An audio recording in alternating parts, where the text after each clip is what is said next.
What up? You are here with Perry Unlikely, and today we've got another nice installment of the Finance Bros. We're going to get into it. Today we're going to talk about back to the basics of money, and a topic came up this week. Anthony O'Neill is the first person I saw. The person I saw that really made me think of this. But what I have seen about Dave Ramsey through the years is a lot of people disagree. They'll give you some opinions, whether it's the credit card, his ideology on credit cards, whether it's the baby steps, different things that they disagree with. But there's never much information followed up by that to me necessarily makes sense. So I want to get into it. I think we'll have some different opinions on it, but ultimately we want to see what you think about Dave Ramsey, his baby steps. Are they good? Do they work? Do they work for everyone? So we're going to get into it. First of all, without further ado, let me go ahead. I'm going to bring up the intentional millionaire. What is going on, Perry? How's it going today? Doing good, man. Doing good, man. No complaints, man. How's it going? It is going fantastic. Ready to have a great discussion today because Dave Ramsey is a fantastic guy. Absolutely. Absolutely. I think it'll be a good conversation. And I think it's also just getting back to the basics of money, so excited to talk about that. We'll go ahead and we'll bring up Sim. What up, Sim? What's up? Man, we got our boy Dave in the hot seat, man. Yes. Man, I don't know if there's anyone out here. Matter of fact, there is someone else out here in these streets that's just as controversial as Dave, who's an OG, our girl Susie Oman. But Dave's an OG, and he's been able to really weather the storm out here in the finance space. I think that there are people who've come and have gone, and they get caught up in some sort of scandal, tax evasion, whatever it is, and it ends up getting them hemmed up. So Dave is really good, and even me, I'm probably about 8 years into his philosophies, right? Right. And I'm the guy who came in first with Robert Kiyosaki. So Robert Kiyosaki put me on to the game. He taught me about the whole idea of the cash flow quadrant, understanding passive money, or understanding debts and liabilities and assets. Dave helped me get the practical methods by which to go ahead and achieve my goals, man. And I had to give it up to him, man. I mean, I don't know if I could say that I would be as well-versed in the finance space if I did not listen to him. I remember while in school, 2015, every day at work, I'd be listening to the stories that people call in. And he always had a condescending way that he would deal with people, man. He'd say, hey, listen, this is dumb. This is a stupid move. And I don't know if there's anyone who's that full-throated about the way that he deals with people. And so, I mean, here it is. Absolutely. So a couple things we're going to touch on today. First of all, and I'm not sure exactly, like I said, I saw it through Anthony O'Neill. Not sure exactly what her TikTok was, right? But first of all, a TikToker, she mentioned that Dave Ramsey is not for Black people. So that's the first thing we'll address. We'll talk about. Then we're going to really just look at the baby steps. And let's, first of all, we'll kind of go over the baby steps first real quick, just to give a quick glance at it. Most of you have probably seen it, I'm going to imagine, but either way. So we'll go over that real quick. Then we'll touch on that. Does it matter? Does Dave Ramsey's message, does it matter? Race, where you're from, your background. And then we'll touch on some other, I would say, criticisms people have of Dave. And then I think we really do want to get your opinion, chat, that is. I mean, what do you think about it? For as much as you know about Dave Ramsey, what are your thoughts on it? Is it viable? And if you think it's not, what's better? What do you have that's better? What do you think will, let's say, lead people to financial freedom? Or, what is the best way to live? So, we'll get into it. I will like I said, I'm gonna pull up his. I'm gonna actually pull up the 7 baby steps. But let's to go ahead and just start out, just so everybody has some context on it. Intentional.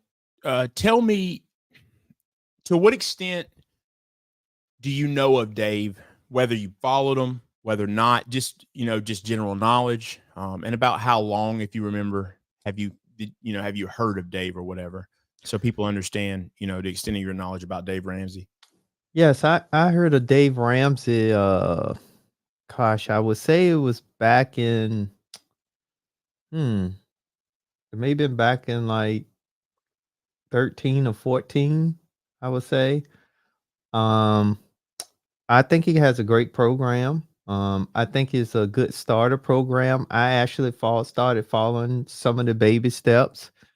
Um, but I think that, based on the track I was on, I did a little bit more advancement and I did some upgrades to the baby steps. But I do think that his baby steps are some good fundamentals to start following, because I think the overarching thing of the baby steps that, I was able to understand, and I think it'll help a lot of people understand, is how to start the discipline of finance. And I think that's the key component here, and not necessarily the baby steps itself. I think the key component is you learn financial discipline. So that's what I would say to it. But yes, I did start following in. I actually purchased the financial peace program at the time. It was CDs in a brown booklet. You got a book and a workbook. I never done none of it because I was tracking everything in my own little journal, but I did start going through the process. So Okay, great, good information. All right, now Sim, how about you? To what extent are you aware, and have you been aware of Dave Ramsey? Man, like I said, listen, I was struggle busing in school. Was working as an intern, doing way too much to try to take care of myself out here. And all I could do, like a different time in my life where essentially everything's taken away from me, and all that I have is literally the opportunity for me to learn. And this is the same exact situation at work, working for the power company in the lab. I would sit there and I would just listen to the different scenarios. And what it helped me to do is to understand all the different criteria that need to be in play in order for you to have what you would determine to be a bad situation as it pertains to what Dave sees, and what would be Dave would pertain as a good situation, right? And kind of like Tim, I have my sister shared with me the CD. I actually have it right there in the other room, the CD with all the different chapters in Financial Peace University, and I listened to it. But over time, I pretty much just wanted to really get the practical steps. I'm the type of person I like to really understand someone's rationale, and it helps me to figure out, okay, in this scenario, how would you do things? In that scenario, how would you do things? And I've developed the ability to be able to see. Dave actually has a formula that he's not sharing with us about the formula as it pertains to how much income the person needs to have to be in a good situation, how much in debt that is allowable that they can have that seems palatable, or something that they can actually knock out in a reasonable amount of time, and also just ultimately the mentality that you have as far as like being gazelle intense. That's what he talks about, making sure that people are able to apply extreme effort, rice and beans, gazelle intense, and making sure that they're not eating out and they're staying at home, and really laser focused on the goals that they're going to achieve from there forward. Anyone who puts you in the mind, gives you the mindset for you to be gazelle intense and to really prioritize yourself before you can prioritize everything else, he's a good man, honestly, in my opinion. Good deal. I think those are great points that you both make. So as far as myself, I actually came across Dave Ramsey. It would have been 2007. So it's been a while. So I came across Dave Ramsey. This guy I worked with used to. Dave Ramsey was on the radio. I want to say it was it FM radio? I can't remember, but he was on there. I was in his sales job. A guy that trained me, put me on to him. Started listening to him, and then at the same time, I can't remember if I told my mother about him, and then she looked into him at the time. But either way, my mother actually bought a course. Bought his enrolled us in Financial Peace University, and I think this local church was putting it on actually. So we both did that. My mother and myself. She got that for me, and we both went through it. Really learned a lot. I didn't really I really started listening to him, fervently, like a lot. But I didn't really listen to it in terms of, did I go through and do all the things? No. Actually, I still went to school. I went to school shortly after that. I have some student loans. So some things like that. But the big thing for me was I took on this idea. I think Sim touched on it, the idea, the mentality, right? So that's really when I got, I would say I got further into it. Really, I wouldn't even say further. I really, really focused on the mentality of not having all these bills and all this stuff that you just don't need, and more so controlling the way that you go so as not to get deep into debt. So I would say that it's helped me to control the course of where I'm going. Just getting into it and learning about Dave Ramsey. And actually, I have been to one of Dave Ramsey's shows. I actually went to it. I don't think it was maybe 2 years ago. He was here. I actually met Anthony O'Neill. I've actually got a book that he signed. Now he was, I think at that time, or whenever it was, it could have been longer than that. Anthony O'Neill was really becoming more and more known at that time. So it's been a few years ago. They were here in Atlanta. So that's the extent of what I know about Dave Ramsey. I know a pretty good amount about Dave Ramsey. So I just wanted to give people that, that context really quickly. Let's just take a look. Let me go through them. So step one on the 7 baby steps. Step one, save $1,000 for your starter emergency fund.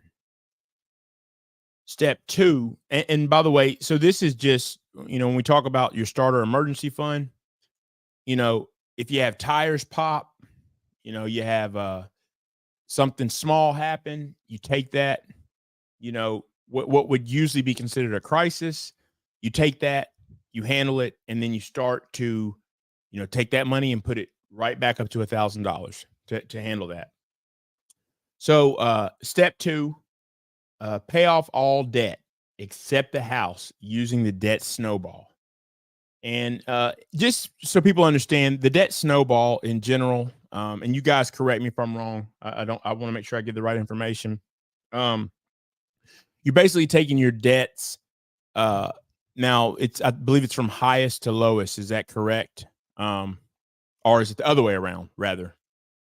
Yeah, he does the debt snowball, which is the highest interest rate. No, excuse me, it's the highest.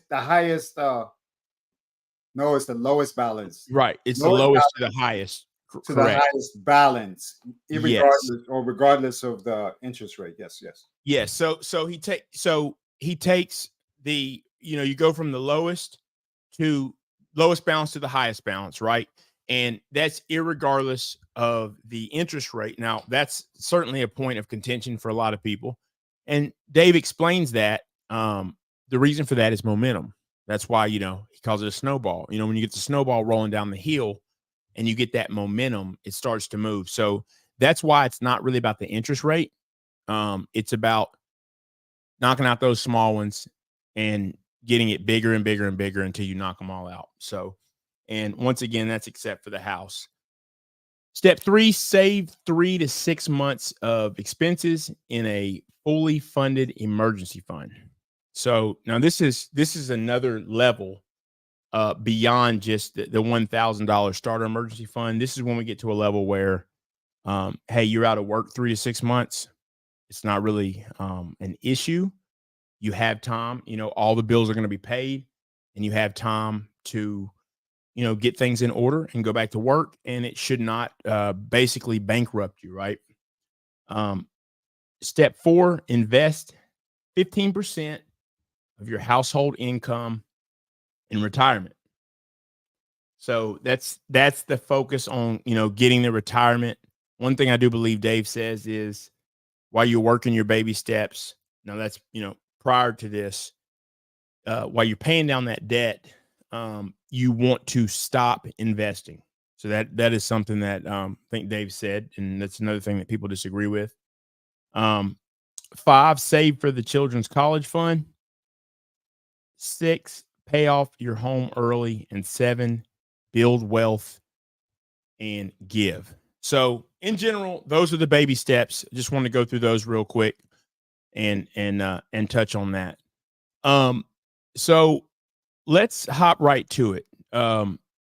Go ahead and let me know, intentional, what's your thoughts in general about, your opinion on the baby steps, just the baby steps, because we'll touch on some of Dave Ramsey's other, I guess, his philosophies, but just in general, when you see the baby steps, let me know what you think about that, intentional millionaire.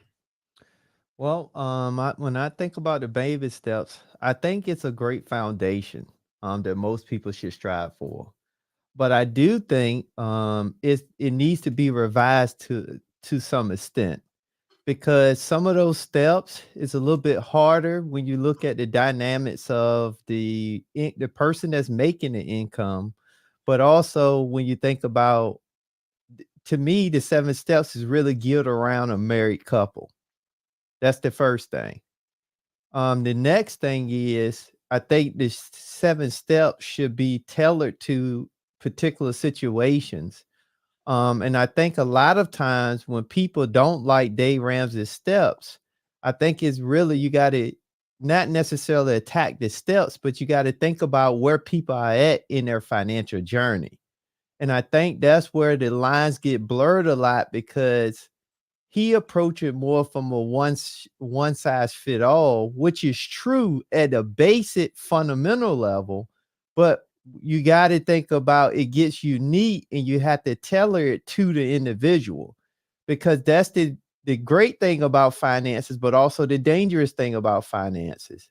So even for myself, if I get up here and just start saying, hey, you should do this, you should do that, blah, blah, blah, at that point, I'm actually doing whoever the audience is a disservice, because one of the caveats should always be, you have to tailor that information to what works for you individually.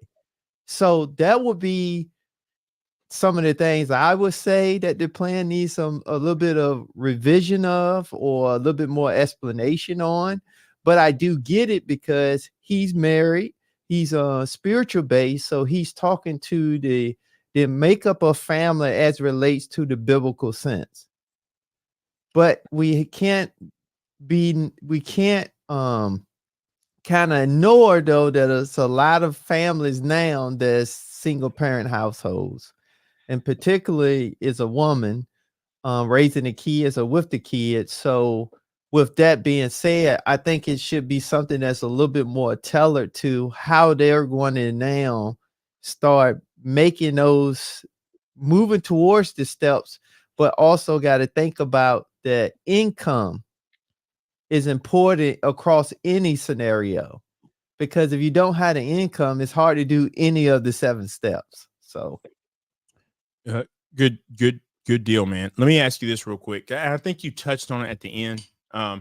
So one thing you said, it's not, you think it's more geared towards marriage, but you did come back later and you talked about, more single parents. Is that what you were pretty much saying? Basically, it's the income, right? When you have a couple. I didn't know if you were saying that, or is it that the economy has changed, therefore even just the expense now, it's almost like, if you're not, for the average person to really even be able to work it, that the type of money you need to have is more so suited to a family than just a single person. But I just wanted to check. I want to clarify that. yeah, so I'm actually saying both. So I think it's for the economy because if you think about a single parent and you think about the income, now if he or she decide to make more income, then that means there's less time spent with raising the kids. So that could be a challenge and a dynamic. Also, you got to think about too what they are actually doing, that person is actually doing for income. So that's the next thing. And then when you talk about just the economic times, and here's the great thing why I say that I think it just needs to be tailored, because a person that may be single, those rules that you could share with that single person will also 9 times out of 10 apply for the married couple. But the thing that doesn't work, it doesn't work forward. So what doesn't work is you got 2 people with 2 incomes. That's a totally different dynamic. So it's hard to take that and go backwards. But it's easier for a person with 1 income to move forward, and they could be working and making the money like 2 people making income. So I think that's the part where I say that it needs some revision on. But I think regardless of times, in the current economic time or even in good times, I think that those things still need to be addressed. Right. Absolutely. Good points. Good points. Stim, what's your thoughts, man? What's your thoughts in general on the baby steps? I mean, Tim pretty much stole my thunder, man. I mean, I don't know what I'm supposed to say after that. One thing that I can say is that I took issue personally with his baby steps when I discovered the debt avalanche system, right? So the difference between debt snowball and debt avalanche, debt snowball is the idea of you doing the smallest balance all the way to the largest balance, right? Now, if you're saying you don't care about the interest rate, you could still be essentially digging yourself out of a hole with a very small shovel, because if the interest is growing at almost twice the rate that you're actually paying, you're not going to really be able to make much ground on those debts, you know. So the debt avalanche system is more of an interest first philosophy, where the highest interest rate is what you're paying first, all the way up to the lowest interest rate. That way you're able to get some ground on those debts that are actually pulling the most out of your budget or out of your household income. Now, I do appreciate the practical method that he has as associated with really just knocking out debt. I just realized that at the end of the day, what it seemed like it was a lot of it is intent on pushing people to these live events and pushing people to his products and pushing people towards the people who are his practitioners or the people who he believes to be his signed off practitioners.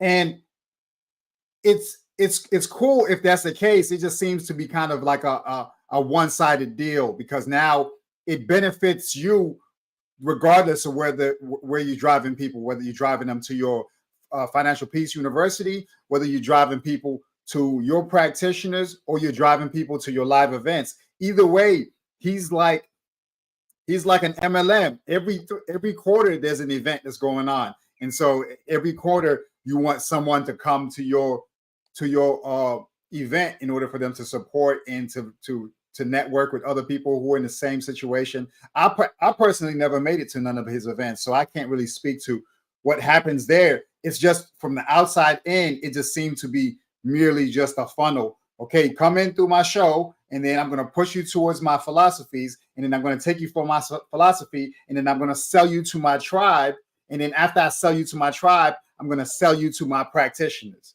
Does that make sense? And then what happens is that you're not really getting information from someone who has nothing to gain from whether they move you to one place or the other. You're now getting information from someone who's specifically going to benefit from every move that you're going to make. And that's why I veered off his program, and I adopted the methods of the FIRE community, because the FIRE community proved to be a community that was not specifically interested in driving me towards specific funds that only benefited them, but it was more so about just giving me general knowledge that gave me the ability to make decisions on my own. Good deal, man. I think that's a great explanation. My take is, to a degree, I think that most of it doesn't matter. I don't think any of it matters. The reason why, I think the best way for me to put it is this. I think oftentimes in a lot of conversations, not just a money conversation, what you'll notice, for example, it's about time, I run part of the year and then I'll take a break and then I'll run. You just take a second break and then I'll run again. So the goal is to run more throughout the year than the time that I'm not. But, the thing is it's like if I was telling someone about running and they're not, they don't run, they don't exercise. And they're telling me, you know what? I don't really see the point in running because, for it to matter, you got to run 5 miles a day. And I just can't do that. I'm thinking, so you just don't run at all? You know what I mean? So don't at least do a mile and a half. So my thing is, I think with Dave Ramsey, part of it is the just getting started, where I do agree with him. I don't really know about the debt avalanche, so I can't really speak to that. But I will say to Dave Ramsey, I do believe that the average person needs that momentum he talks about. I mean, let's face it, the average person's not doing stuff anyway, is not really handling their debts the way they should. So it's hard for me to conceive that someone who has we'll say someone has a 10-year student loan debt, right? It's hard to me to conceive that they'll start on that and keep it. I absolutely don't believe that. I do not believe it. I don't believe that they'll work on paying that off consistently. So I do believe, right, I do believe the theory of if you can build up and start to see some of those disappear, I think in general that makes sense. Now, you're going to have some people who I think can, over the long run, keep up with it. But my thing mainly about the baby steps is I think it's a good solution for the average American. And I think most people aren't even doing that. A criticism that I heard, matter of fact, today, a criticism I heard was about the $1,000 emergency fund. He said he needs to change that. Dave Ramsey needs to change that because the economy's changed and it now needs to be $1,500. So wait, let me get this right. You mean to tell me that currently, or as of 2022, so it's probably worse now, that only 45% of Americans had $1,000 in savings. But Dave Ramsey needs to now change that to $1,500. What is that going to improve by going up if only 45% have it?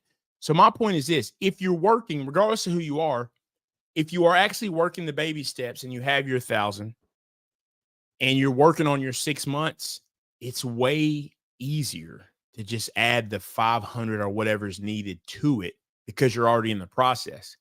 But to poke holes and say, oh, you need double that now. You're trying to tell people they need to double it who aren't even doing it.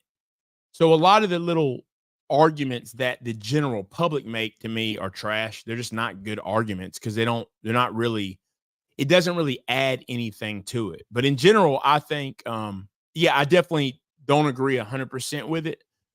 Mine are not necessarily baby steps. I actually think the baby steps are perfectly fine because I think the baby steps, if you do them, they'll work. If you don't, well, if you're not willing to do them, then you're going to just stay where you're at. Now, if you do find something outside of that also works, more power to it. But I do not believe one person, we're not talking poverty here, right? We're talking about those who have the ability. I do not believe there's one person who will start the baby steps, follow through with it, and will say, oh, my life is worse because I did it. That's my take. That's my take on that. My disagreement with Dave Ramsey is more so different little pieces that he gives. But it's not the baby steps. I just think it's a simple guideline, no different than if we tell people to budget. We can come up with 14 different ways to budget. But the main thing is you need to know where your money's going. That's what I think. I think it's just a simple outline. So that's my take on the baby steps. I actually have no problem with it at all. I think it's fine. Any thoughts on that? And just in general, before we go with the angle on that, it's for certain people. It's not for everyone. I think he should add an income to it. He has an income though. Tim, he has the income. If you listen to it, his income is 80. Household income of at least $80,000. Okay, I've listened to it. But what I mean is not necessarily just listing the number, but then he should also list. So when I think about a financial plan should always be from cradle to grave, right?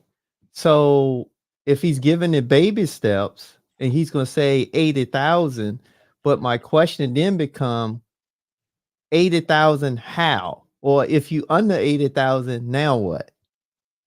He speaks on it, Tim. That's what I'm saying. But he speaks on it, but speaking on it and then making it part of his structure, that's two different things. Because then it goes back to your point of come on in to the event, and then I'm gonna speak on it. But you got to pay to get to that event. But why is I'm paying to get to that event when I could just buy the one-time course, start following the course, but I can't really, once I buy the course, now I got to wait because I ain't got the income. The course so I think that's the part for me that I see. Now, like I said, I stated, I like the steps because one thing I would say the steps is good at is they teach you financial discipline. Mm-hmm. That goes back to Perry's point. You can't go wrong learning financial discipline. Right. However, I'm just saying as an update, because again, I still think everybody that comes and give the little caveats here and there, what they do or don't like, that still goes back to you got to think about where are people at financially. So when you think about somebody that's a little bit above the baby steps or have more advanced stuff that they done outside of the baby steps or in concurrence with the baby steps, yeah, they see problems with it. But if you look at somebody that's haven't even started the baby steps and they just trying to find fault in the plan itself, yeah, they're going to talk about, well, they need to go from $1,000 emergency fund to $1,500 emergency fund. So I think that's the part where I say that we got to kind of really decipher where people are at when we talk about, the 7 baby steps. Because my thing is people look at them as it's the end all be all, and it's not. I guess that's the bigger issue is it's not the end all be all. It's it's a good foundation to get started. Yeah. Great points. Sim, anything, any thoughts? Listen, I got smoke for Dave, man. Listen, Dave's got an issue with the remote workers, man. He was calling all kinds of remote workers lazy because they didn't want to have to come in the office. He was saying if they don't want to come into the office, give them their papers. Let them go. Let them go. They don't need to sit up here and sit in the house and sit in their sweatpants and their pajamas working when they can come into the office. Why are they being lazy? And I'm sitting up here saying to myself, I'm like, hold up, Dave. Listen. You still have you just built an event center on your complex. What are you going to do with that event center? You're not going to do it for your staff. You're doing it so people can come into it in order for it to be filled up. So I understand that you have your concepts, but don't take shots at people who weren't taking shots at you outside of scrutinizing the fact that you're funneling people towards all your products, which is fine. It's your hustle. I mean, who cares? You got to give it for free and then you make money on the other products, whatever. I'm just saying that you can't be calling people lazy because they're choosing to either be overemployed or they're choosing for them to be in a situation where they're working remote, prioritizing their mental health, or if they're capable of doing their work at home, Why is it even a talking point for someone who's in the finance space? And these might be people who are higher income earners who are opting to stay at home as opposed to going into an office environment. And I understand, Dave, you just signed up for a whole bunch of money for you to build on your property. So I understand that you want to make sure that your people have that same sentiment that they want to come into the office and they're not opting to do what the rest of the country's doing. But man, you can't be coming at the remote workers as if they did something wrong to you. You just got to tell your employees you can't be like them. You got to do what I want you to do. Say that, but don't sit up here and make the remote workers the bad guys. Come on, Dave. That's to protect his interests. Right. let me add this, man, because I think this part in part goes to this conversation, and we've had this conversation about numerous different subjects, right? We were talking several weeks back, right, about the responsibility, right? At what point, and that's what I think we have a problem with, because we're about to touch on the community, right? I think we have a problem with drawing the line of distinction of when you got to get it out the mud and you have to be able to just get it somehow. Because we like to separate people, right? And I forget who came up on the stream and he was saying, yeah, Perry, but that's you. Yeah, but it wasn't me. We like to look at people like, it's like I can't tell someone who's broke anything because I'm not broke. But I was broke. So I did, my mother was, my mother was single. I have single mother, welfare, right? My mother poured into us. I can't, for those who didn't have a mother who poured into them, I can't pretend to act like I understand that. I've seen that. Now I do know the difference because I've seen that. But the thing about that is, though, we have enough evidence. For example, part of this thing is about, well, what about those who don't have money? I believe regardless of how poor you are, for the most part, most people know how to get money. We can look. Now, there's a debate over whether school is worth it anymore. Well, it is. It's just about trying to get it for as cheap as possible and get the most out of it that you can. Because when we look around, the people who have money, there are two types of people. They started a business or they went to school, and we could say a third. They did both. Those are the people who have money. It's very simple. The majority of people, because they're not going to start a business, need to go to school or have a very good trade to get paid. I refuse to act like the average not even average, that most all Americans don't understand this. The difference is some just don't want to go get it. And those are the people we're not really having the conversation about because they don't want to get it. So they're not going to. So if you're not willing to go get it, right, you're not going to pay attention to this conversation anyway about, or pay attention to baby steps or anything like that. So, and I understand your point too. I understand your point too, Sim. I think part of the reason Dave comes at people, well, we talk about the interest, right? Protecting his interest, but also because I think a lot of people come at him, right, about, it's like Dave's got broke people coming at him. He's got broke people who don't really work hard, who haven't studied, right? So part of it is this. When we talk about this conversation about even the baby steps, we have people criticizing the baby steps, but me, right now, if I were to criticize them, at least I can go right now in the closet right beside of me and I can pull out 20 books on finance and I can go in the other room or up in the attic and I can get more of them. Numerous books on the topic overall about finance that shows I've gathered information everywhere. But I think the big thing is people are swooping in saying, I disagree. And I honestly believe, unless it's for clicks, it seems to be for clicks either way, but I believe the brokest people I think it's people that are broke that actually have the biggest problem with them. And then I think other people who have their own interests that have a problem with them. Like, Grant, I heard a comment Grant Cardone made. He said, Dave Ramsey's worth $50 million. That's the price of my jet. And most people say, oh yeah, that's cool, Grant Cardone. Yeah. But the thing is, your business is paying for it. That's two different conversations. Dave Ramsey is worth $1 million free and clear. We're not talking, and we're not, or 50 million. We're not talking about 100 million in debt, but he's got assets of 150. No, he's worth 50 million plus free and clear. And I think it's actually more than that, because I don't know where he got that idea from, but I had heard that his real estate alone was worth 600 million. And that was a couple years ago.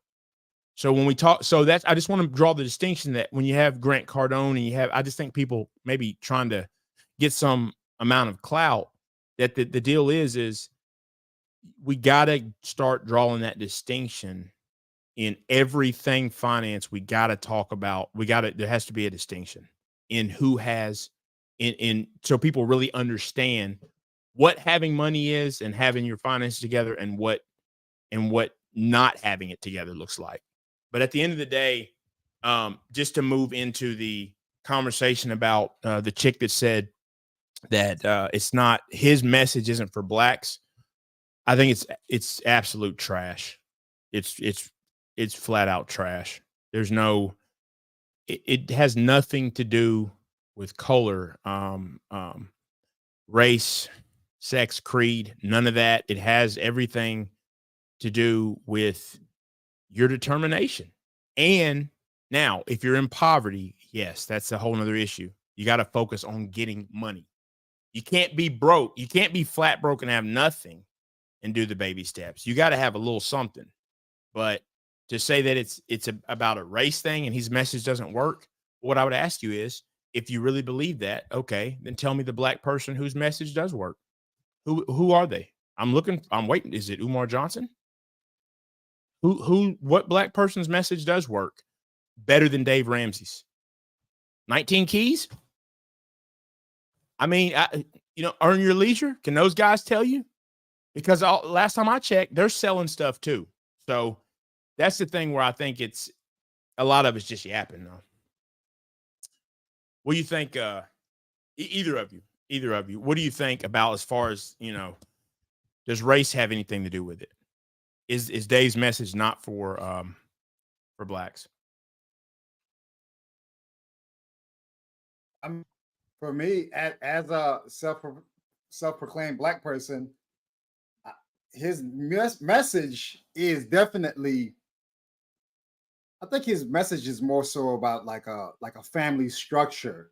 It's more so tailored just to a specific family structure.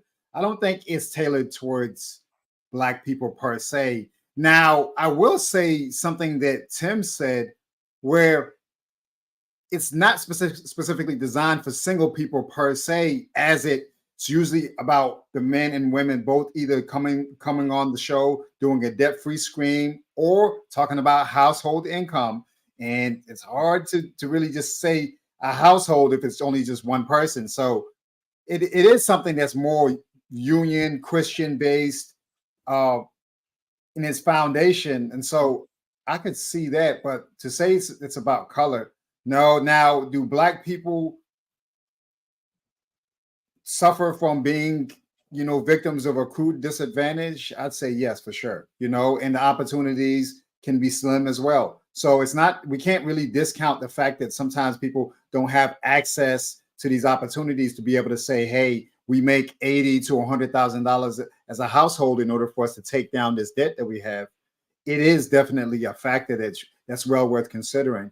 I wouldn't just fully say that he's not for black people, because you really have to learn from everyone. Like I've shared stuff with you all that comes from other communities, and I think that you should be able to look past the person and their skin color and just look at the information that they have.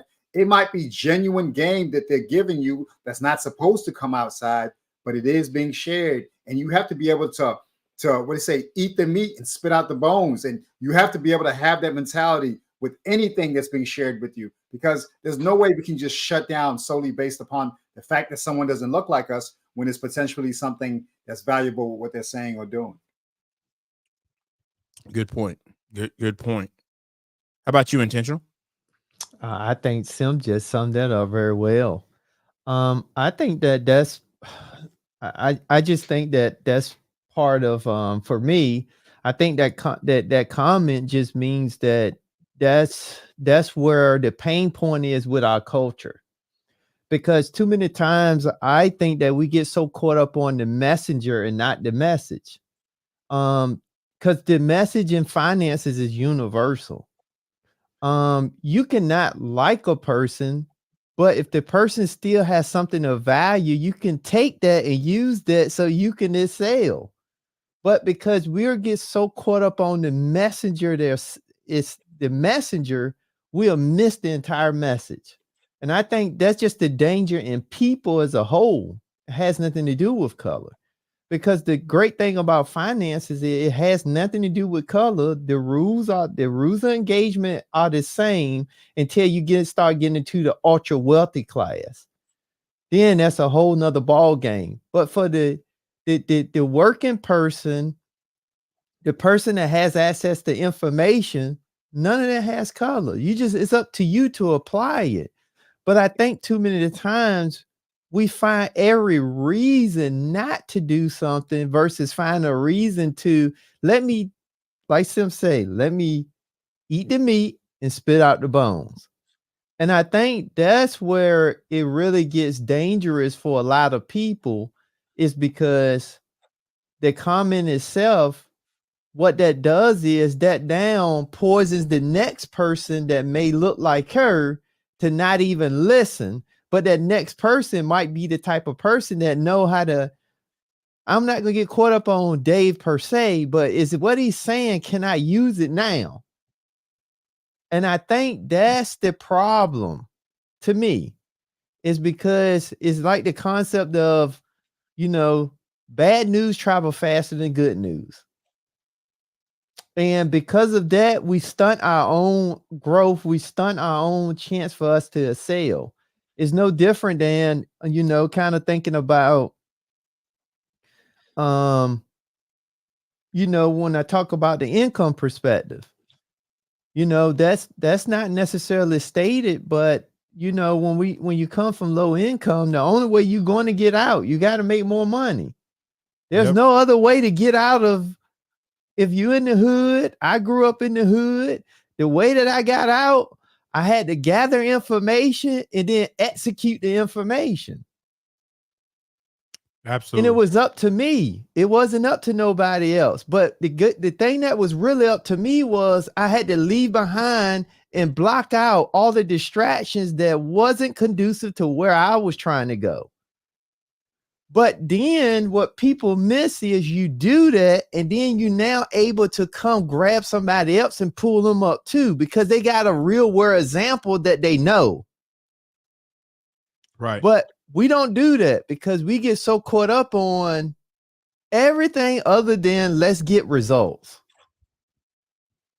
So that's what my stance is on that. Yeah. So here's what I'm gonna do real quick. I'm going to bring up real quick. I'm gonna just go through some of the. We're gonna go through some of the comments, but one part I want to add real quick is some of the comments that are made. Right. I don't even mean I'm just talking about in general. Right. About Dave Ramsey. What's so funny is this. We don't have any problem. We don't have any problem with a parent telling a child don't drink alcohol. I mean, this is essentially what Dave is doing. It's a general message. It's just a general message because you got to start somewhere. Now, there's going to be parents who think, oh, it's fine to let kids drink alcohol if I'm with them. But don't we agree it's better in general just not to let kids drink alcohol? I mean, just the blanket of don't do it.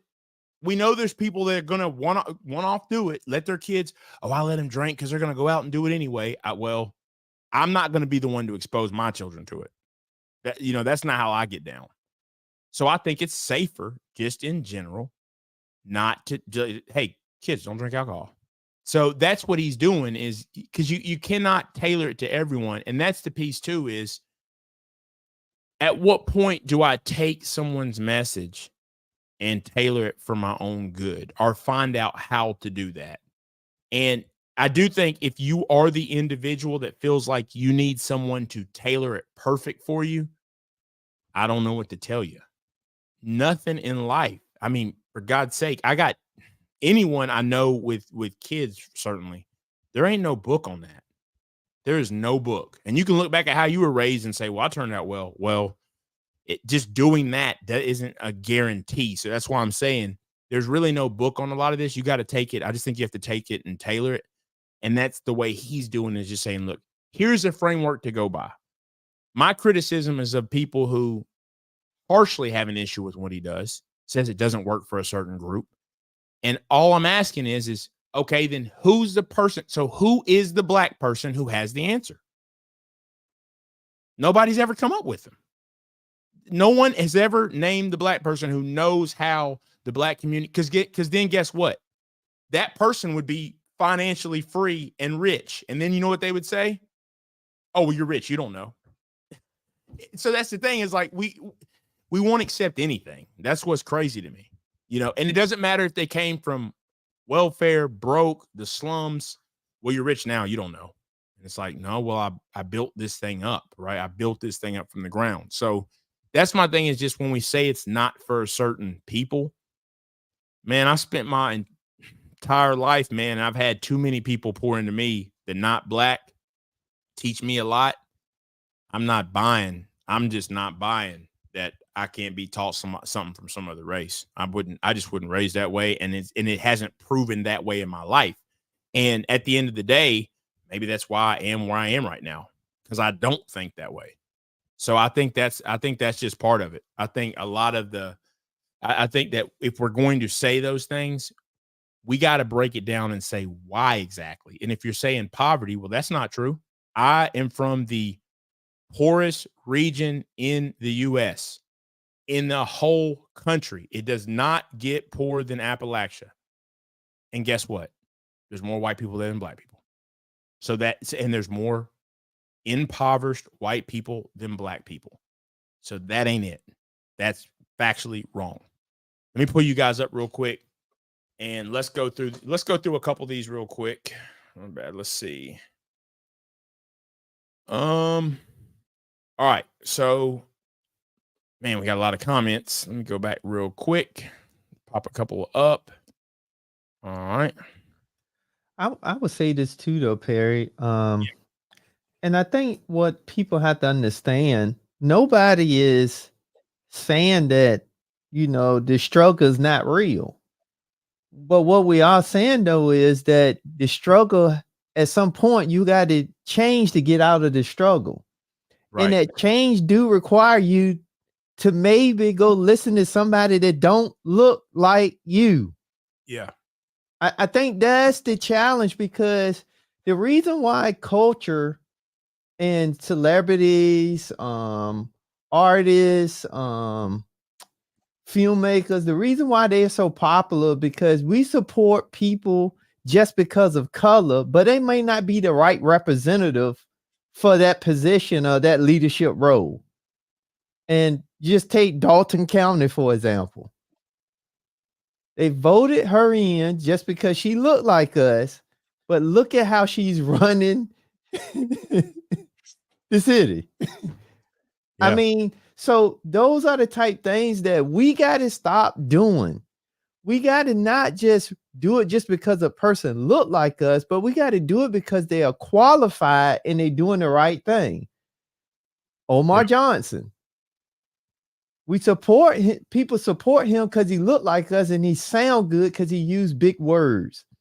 He know how to articulate. He know how to be charismatic. Yep. But the challenge is, though, is he really up to the task? Because if he was, then where the school is at? Yep. But we continue to support people, then we defend people just because we like them and they this and they that, or whatever the case may be. But we forget about, okay, but you supporting them, you never got the delivery of what was promised. But you never got the delivery of what was promised. But in the same token, you're defending, listen to that, but then you'll say that I can't listen to this person because I don't like their personality, or I don't like the way they talk. But you won't even take some of the information, write it down and say, well, regardless of what they're saying, let me see if what they're saying is true, where I could get a come up. So Right. those are the type things that's really is the bigger issue, is not necessarily Dave and his 7 steps. Because he's just a byproduct of if you're going to do it or not. That's really what it boils down to. Yep. Facts. Gil at night is the eye emoji. Like, what's going on, right? Shout out to Gil. Always. Yeah, what did Dave do? She probably knows by now. Just talk, and just it's really just a general talk about the issues people have with Dave. In general is really what this is about. A lot of criticisms and stuff like that. We got Miss B Finesse, Holla fam. I'm sorry, in chat. Hola fam, rather. I'm sorry, in chat. Hope all is well. Let's see. Shout out to Miss B Finesse as well. Let's see. Let's go down through here. But yeah, I think this is I just think this is such a good conversation in general to have. Major Change Group says, hey, y'all, as well, followed up by great topic. So, yeah, I think this whole thing, though, is important just because I do think there comes a time where we start to come up with the best way. If we think if we think there's a better way. Major Change Group said, I agree with Dave Ramsey's principles. I just don't agree with the credit cards, which is funny. Major Change Group, that is the next thing we're going to touch on, is those type of things. Is the credit cards, his thoughts on credit cards, no debt to buy real estate, different things like that. Investment real estate, that is. So absolutely. Lash's Journey, love Dave Ramsey baby steps. We got Cryptonomics. Let's see. Said, why Dave Ramsey need Perry? He a multi-millionaire. No, he's probably talking about the title. Nah. Yeah, what I was more so saying is people need Dave Ramsey. Dave Ramsey don't need me. Hey, I like that, I liken, to follow up with what Tim said, I liken what we hear from other people is like visiting one of your friends, going to a friend's house and seeing how their family does things in their home. That's Right. That's all it's about. Like as a child, if you went to go visit your friend, I remember one of my friends, he introduced me to eating tuna sandwiches with the cheese Doritos, right? So he had the tuna sandwich and then he would put the cheese Doritos inside there. In my household, we don't eat that kind of stuff, but in his household, that's what they do. So I saw it and then I went ahead and did the same thing, followed suit, ate the sandwich. It was good. I mean, it wasn't something that I eat today, but it's still something that I discovered as a result of my experience of going to his home. And that's what we have to liken this information that we hear from other people who might not share our view, is that there is something that you can potentially learn and discover as a result of seeing someone else's purview on life and how they do things. But that's not to say that you need to fully adopt it at all, Yeah. Absolutely, man. It's funny you say that. Because me, man, growing up, I wasn't about to eat no steak with no red in it. I ain't trying to die. No joke. But I don't even know where that came from, man. But we know that that's something that's just like a thing. And then, a friend of mine, I guess I was in high school. He had a steak. It was like medium. And I was like, man, you eating like that? Or he asked me, he's like, man, you eat that. You gonna order that, medium well? Well, I was like, yeah. He's like, man, I'd rather have a hamburger. I was like, oh, there's a difference. He's like, man, look, you got to try it medium rare. Or he said medium. And I was like, I literally told him, I was like, nah, man, I ain't trying to get sick. He's like, man, I've been eating like this my whole life. And I tried it. Or I got me one. I ain't never had no well steak since, man. I don't even eat medium well. It's just these things we have in our mind that are stupid, man. We got these ideas, man, and you got to be exposed by other people who have a different way of looking at things. And we expose, you know, regardless of what race you are, we expose people to new things too. And what we got to get out of our mind, man. Race is one thing, man, but at the end of the day, we all come from different places. So, but we act like we come from the same place. Man, you send me out to LA, or when I moved, you know, when I moved from Virginia, man, Southwest Virginia, that is, to Alabama, they're not me and I'm not them. You know what I'm saying? But I left there and we were like one, you know what I'm saying? Like you learn people, you learn how they do things, they learn how you do things. One of my best friends to this day, he's from Mobile. We don't come from the same place. We learn from each other, but we always like to act. Well, like we say, we're not a monolith, and we act like one, you know? So I think that's something that's, you know, I think this is something, you know, a very good point and everything. So, let's see. So back on, let's see on the comments.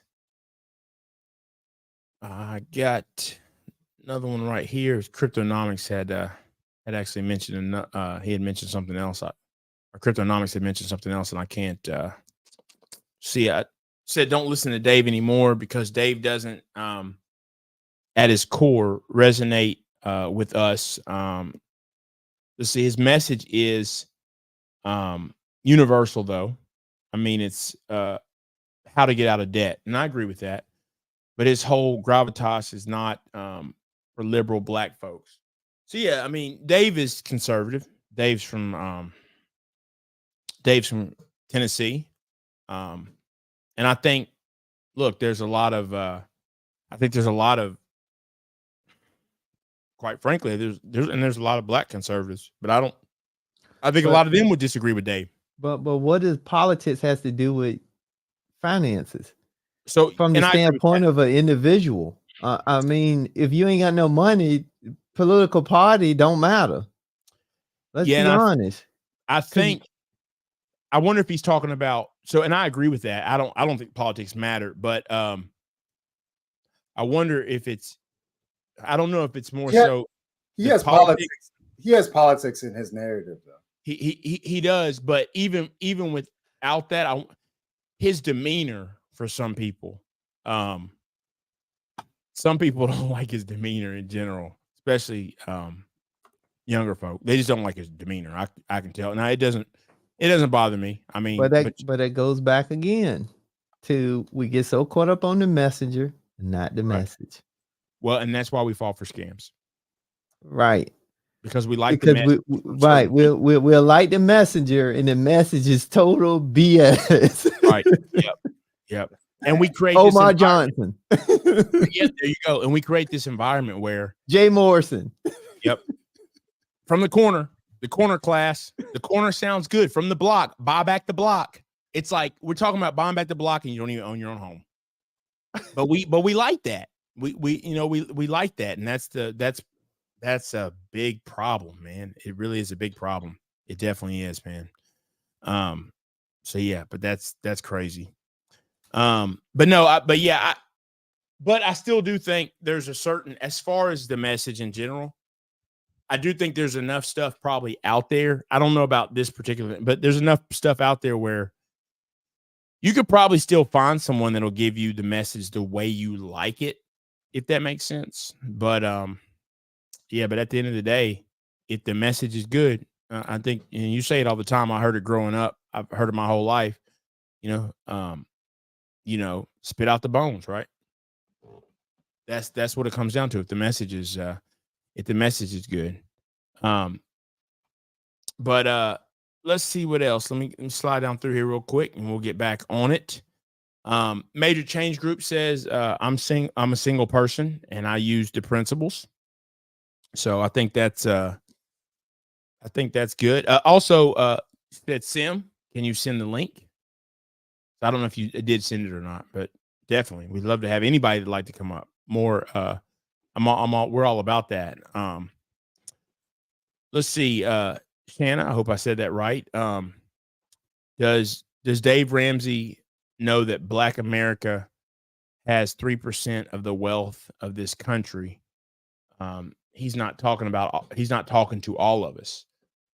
So see, I disagree with this because even with us having 3% of the wealth, I mean, if we did the math, well, we're only 12% of this country, right? So that doesn't throw it off all too crazy, right? But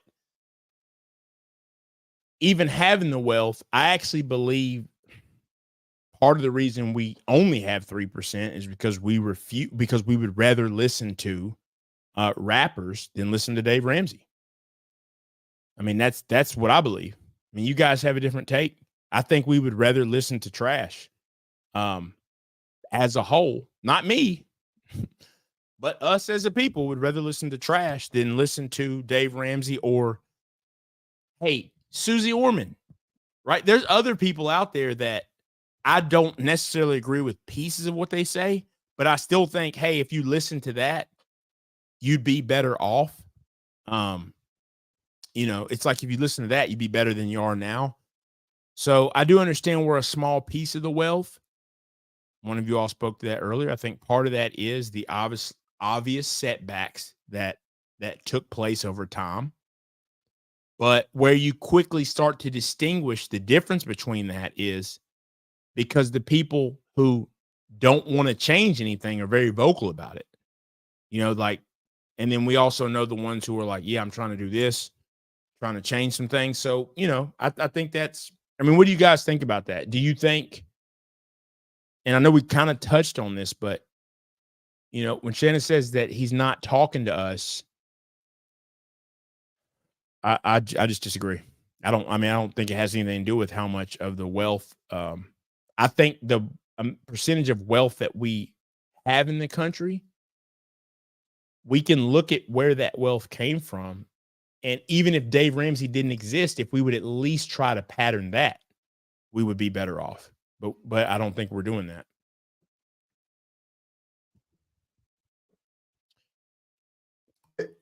Yeah, but I think so. So let me. Go ahead, Tim.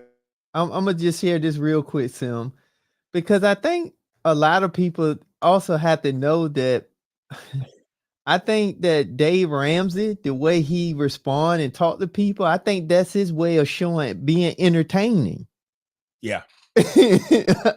Yeah. And I think people probably take that as that's his real personality, but I think that's the way to keep people drawn in because people still, they love disagreements, back and forth, debates. They like that type stuff. You know what? So I think he had made it. He found a way to be able to do that, and that's why I think even sometimes he know he could be wrong, but he's just gonna keep driving down. He's gonna drive home on whatever he's saying, and he could be wrong. He's the Simon Cowell of personal finance. Yeah, that's a good point. Yeah, I never looked at it like that, but that's absolutely right. I could see that being the case. Because if you notice when he's like, when he's talking like to his daughter, to some of his coworkers, his whole tone is totally different. But when he's talking to callers, he's like, So I really think that that's just his way of showing the entertainment. Because regardless, people don't like him, but they tune in to see, or they'll watch the clip just to see how he fussed somebody out. Yeah, I think I do think though, believe some of his callers, they wild, man. I mean, some of them, like I guess because I've been in shock at some of them. Like you're asking, should you go to school? Should you finance more? And you owe $400,000 already. It's like I don't think there's any. I think they do it on purpose. Yeah, but from my understanding, some of the calls is pre-screened in a sense. Right. Yeah. So yeah, you're right.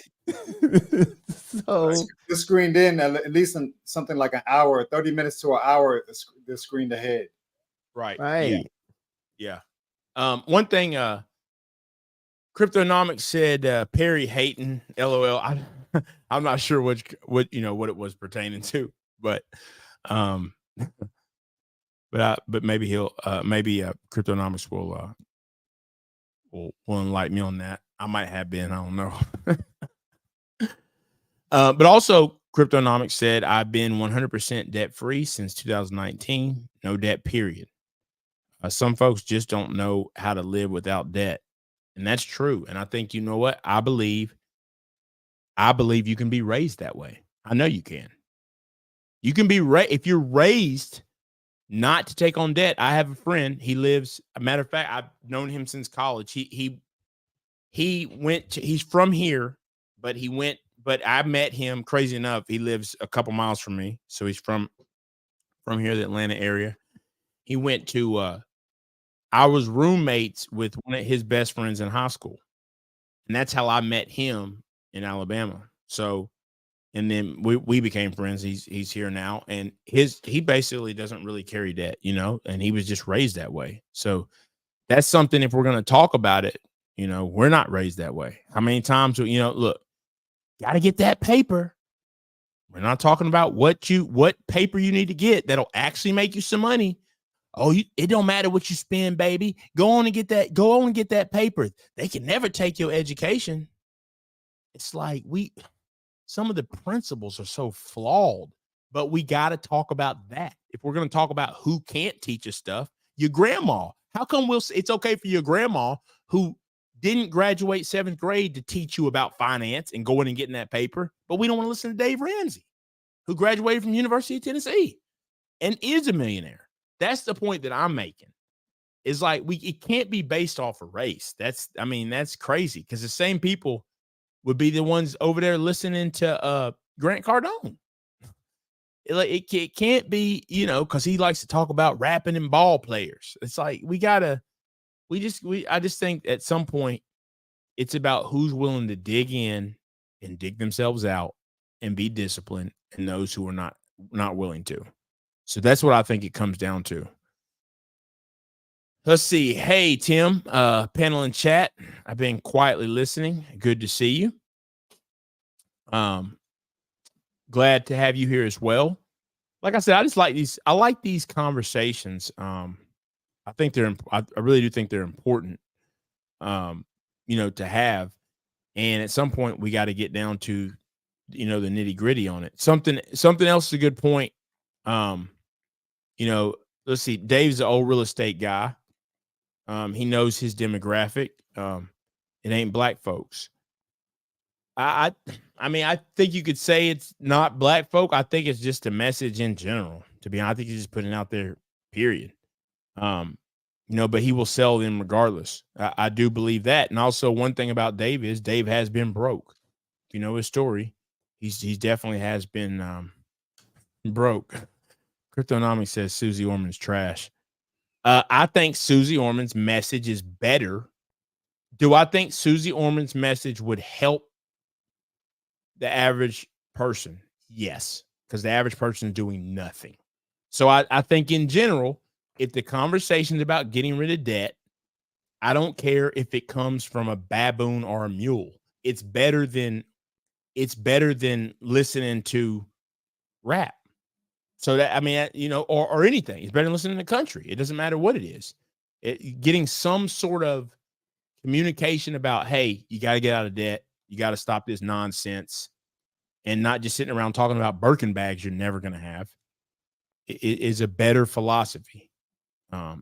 So anyway, guys, let's real quickly, let's talk about Dave Ramsey's philosophy on credit cards.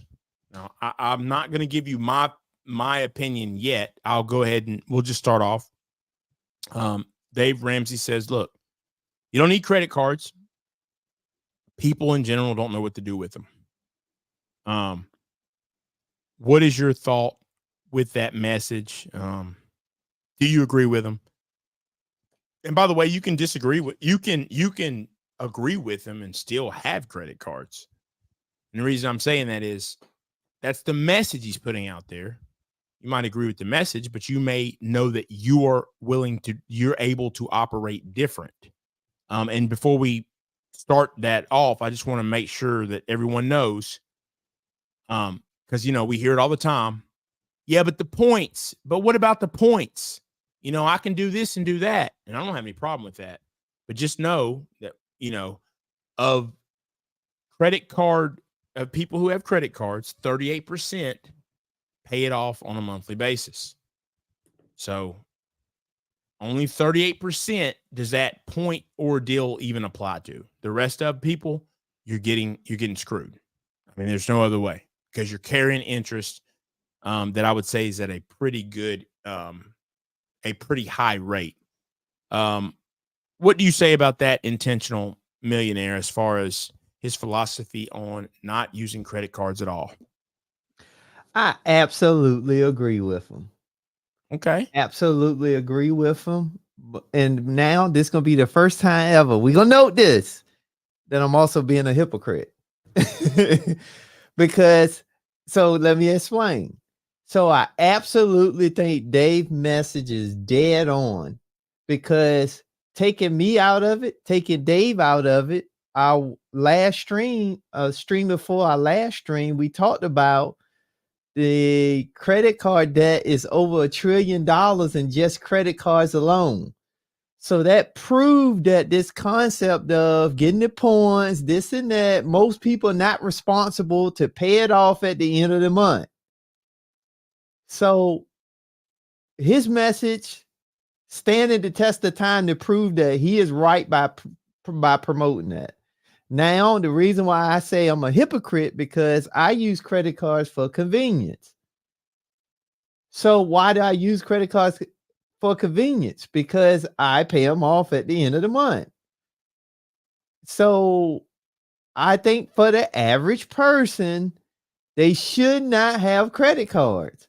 I think until you determine that you above average to exceptional with debt, and when I say exceptional, meaning you don't have no debt, no bad debt, until you get to that, I don't think you should be using credit cards for points and stuff, because most people that do it are normally a little bit more exceptional. But what we try to do is we try to take and lump everybody in that same category, and it just doesn't work out. And take me out of it, take Dave out of it. The numbers show that we are now $1 trillion in just credit card debt. And when we did the math, that equates to everybody walking the planet has about $5,000 on the credit card. So that's my take on it. But Sim, I promise I'm gonna pay mine off. Stop the cap. Not gonna happen. It doesn't happen. Only 38% of people are doing it.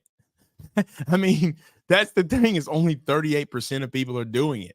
You're spot on with that. What do you think, Stim? I don't want.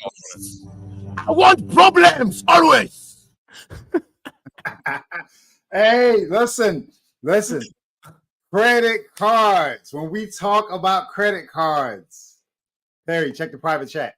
When we talk about credit cards, we have the ultimate person to speak on these credit cards, right? Now, on her channel, she talks about how you can use credit cards to your advantage. Just like Tim said, Tim is a hypocrite. He said he's telling you not to use credit cards, but he's using them. And I think what Tim is really saying is, who today is fit to go out to battle, right? Who's in good enough shape today in order for them to be able to be out in the field fighting for weeks and months at a time? And if you're not physically in shape today in order for you to be at war and for you to be fighting people using your physical strength, then it's the same mentality about you being able to pay off your debt on a monthly basis. If you're not fit for you to be able to pay off your debt completely on a monthly basis, you shouldn't be going down that road. The same way you shouldn't be driving 100 miles an hour if you know you have bad tires, if you know you have bad brakes, because you are not fit for that sort of performance. Now we have Major Change Group, who's going to sit up here and speak to us and tell us about how Dave is wrong on his credit card. Can y'all hear me? Yeah, we sure can. So Hey, welcome to the show. fellas, how are y'all doing? What is going on, Tasha? How you Up, doing? y'all. I should never wanted to come see us at all, guys. Look, I had went to Home Depot and I saw the link, and you guys were talking about Dave Ramsey, so I had, so I think this is a great topic. I love Dave Ramsey, and I'm here in Nashville, Tennessee. So Dave is right up the street. And so it was I want to say 2020 was the first time that I actually visited the Dave Ramsey studios. But I've been like a long time Dave Ramsey listener for years, when it was just like on the radio. So I definitely think that his baby steps are great. And I don't know that it's a race thing. I don't know that it's a political thing. I think it's just a foundational type of thing. And so that's how I see it. But I know we're speaking on credit cards. So I think that's probably, I'm kind of like with Tim. I feel like if you cannot, I feel like you have to do the principles to be able to use the credit cards. So, for example, myself, it's probably been 7 years that I haven't had any credit card debt. But y'all, when I was in college, oh my God, I would get them credit cards and I wouldn't care. I would just max them. I don't know that I would just max them out, but I would just pay the minimum balance and things like that. And so you have to, I think with the Dave Ramsey principles, it really showed me. So I had cut all my credit cards up. I had cut all the credit cards up and I didn't use the credit cards and I was just using cash. But it's like now I can't even have $1 in my pocket. You know what I'm saying? Like I'm using the credit cards all the time. And I love to be able to get the points. But it's like I feel like everybody could do it, but I know everybody doesn't want to do it. And so I feel like if you can get a foundation of seeing it to where I know people want to use other people's money, but you have to be responsible with it and pay it off every month. And so I pay my credit cards off every month.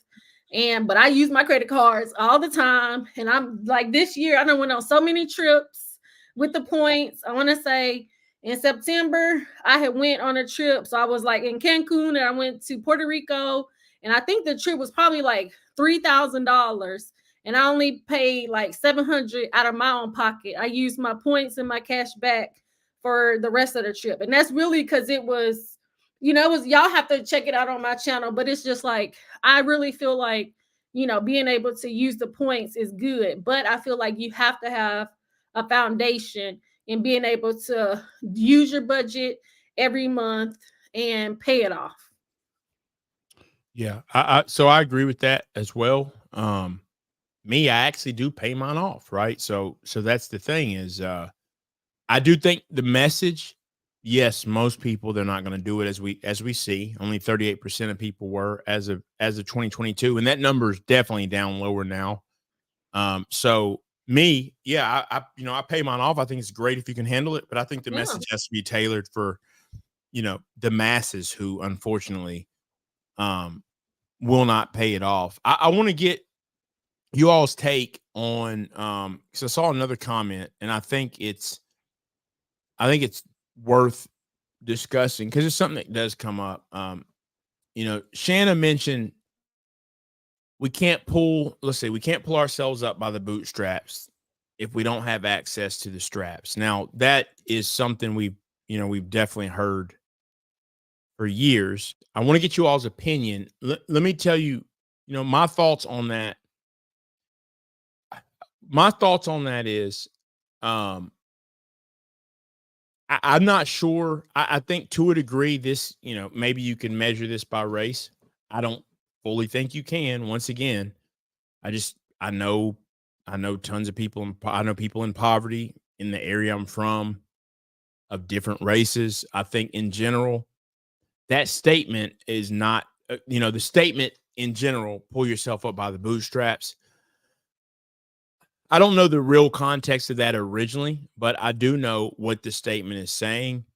I think that for me, the statement in general, what is the line, right? What's the line that deciphers who can pull themselves up and who can't. See, that's what's hard for me.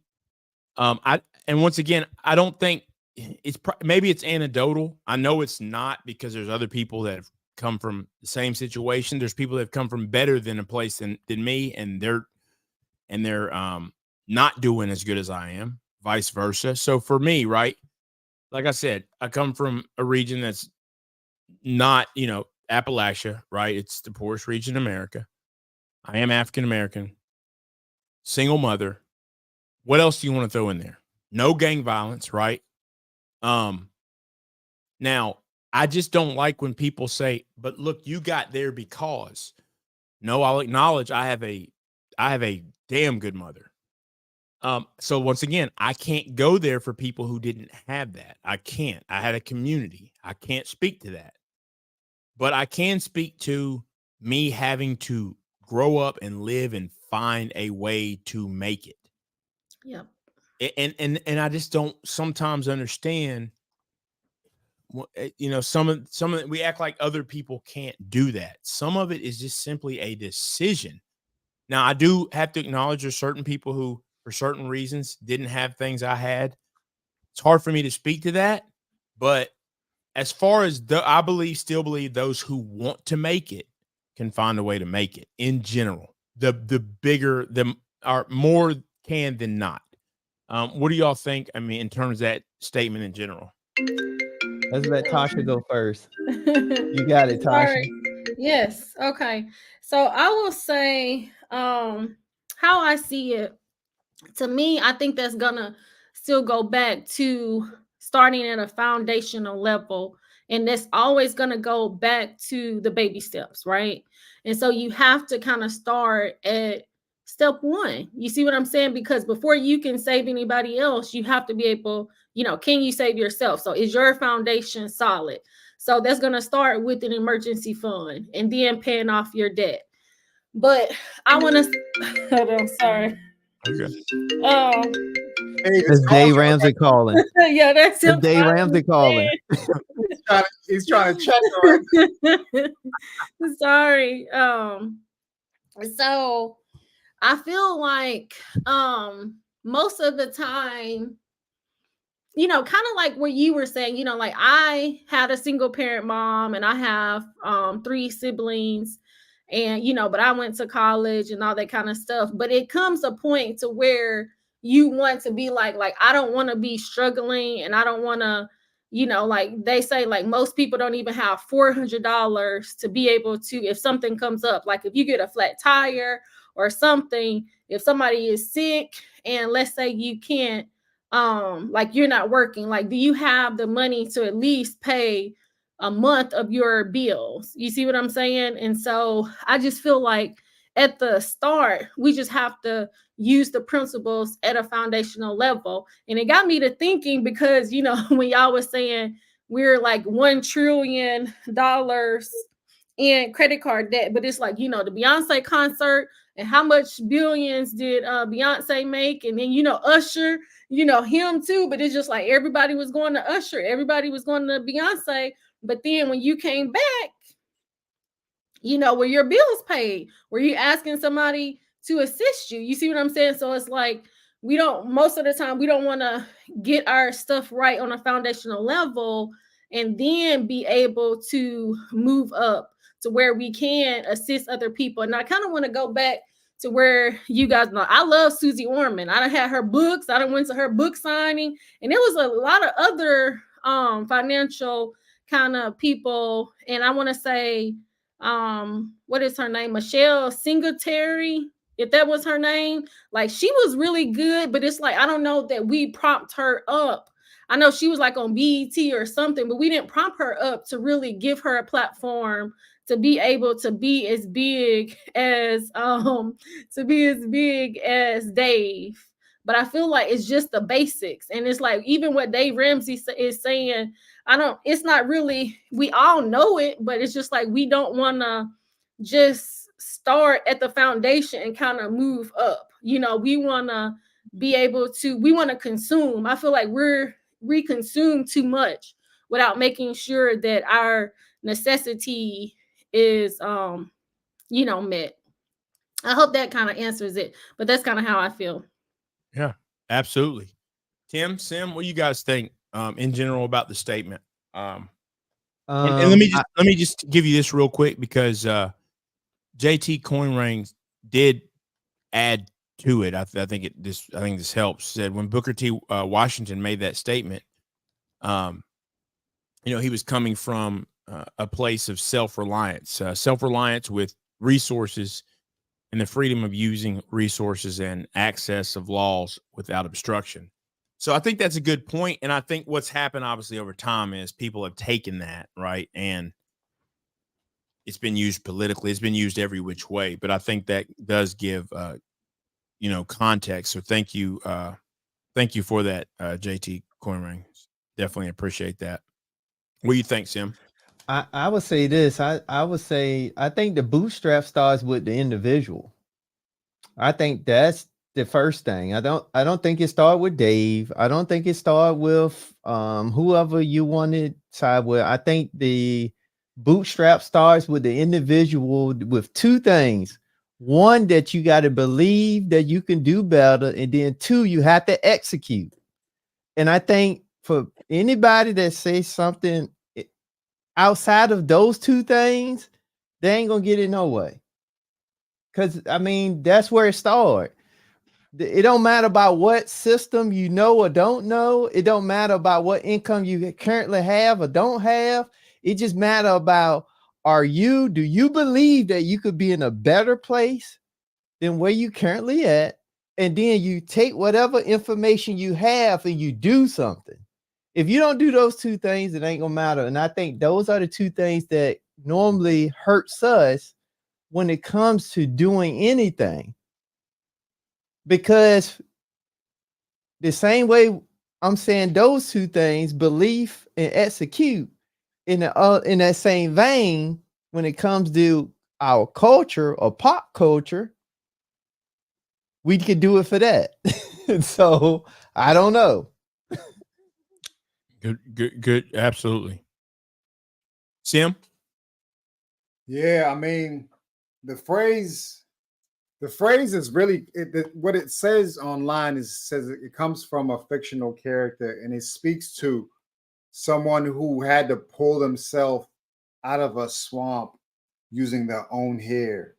And it's, of course, pulling yourself up by bootstraps is physically not possible, but it's supposed to be something that happened.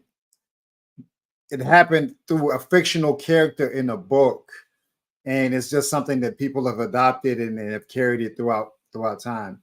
I say that we really have to take inventory of the time that you spend from the beginning of your day to the end of your day. Like, you can take on 15-minute segments. What am I doing at 15 minutes, 15 mark at 7:15? What am I doing at 7:30? And so on and so forth. And if you take inventory of the places where you're applying your time and your attention, and then you can say, after you've looked at it, you can say, I've tried everything. I've attempted to infuse as much information into my brain, and now I don't have enough opportunities for me to put myself in position. I think at that point, maybe you could say something, but you have the opportunity to listen to something inspiring or encouraging on your way to work. You have an opportunity to listen to something while you're in the shower. You have an opportunity to listen to something while you're cooking your meal. You have an opportunity to listen to something while you're on your way to work. And if we're substituting things that cost us money, things that are not really adding as much value and growth to our life during those times where we have the availability, if we could just consider substituting information that's actually palatable.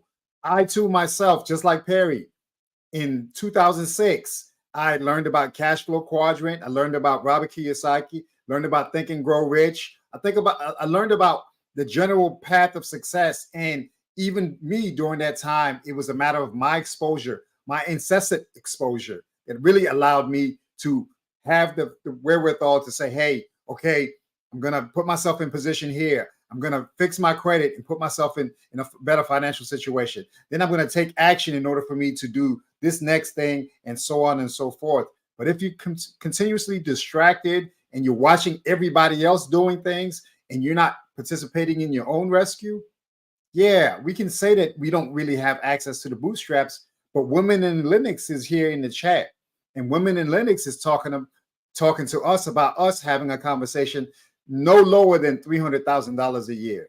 You know, putting yourself in position. Women in Linux, look them up. Women in Linux here on YouTube. The conversation there is about putting yourself in position for you to have these high value jobs, and then you take those high value jobs and then you put yourself in position to execute these strategic financing strategies so you can have an opportunity to keep that money, and then you put yourself in position to now have a completely different lifestyle for you and your family, and you can just go up from there. But you could also do it in the same exact time, do something completely distracting. The Beyoncés, the Ushers, whoever's going to be next, you know, there's always going to be an event. That's what I realized myself also. I realized that every week somebody is here trying to get your money. And if you feel compelled to attend all those events, you'll never have it because you're giving it to them. You're saying you're more important than my own financial future. So I'm going to give it to you because I believe that you're more important than me. Now look, I went to the Beyonce concert now, so look, I did go. So, but I'm just saying, I paid it off, and I didn't spend like a whole lot. I might have been up in the nosebleeds, but I still had a good seat, and it was a great concert. So I was just saying it in a way to say, because it's like, especially on Instagram and Facebook, it's like I just went in regular. I didn't like dress up or anything. You know, I didn't know it was a thing when I had went, and so. You know, I just went to really enjoy the music opposed to spending a whole lot of money. And then when I come back home, I'm having to either date to go out to eat or somebody pay my bills or something like that. You know, I already have my money set up to where I can have my four walls covered. And so I think that, you know, overall, the main thing with the baby steps, I think it just goes all the way back to it. It's just being able to execute, you know, just starting somewhere. And I think that's the main thing, just starting. Tasha, wasn't Nashville the first city in the country? I don't think so. It wasn't the first because it was in July. I had went in July. So, but I didn't pay, I only paid like $140 or $50 for my ticket. Man, those tickets were like mortgage payments. You know, one thing that I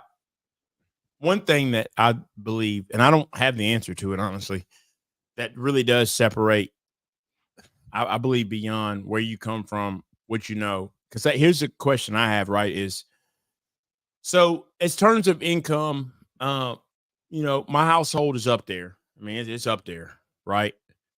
Why am I still so, and it's not greed, right? Because I don't really spend that much still.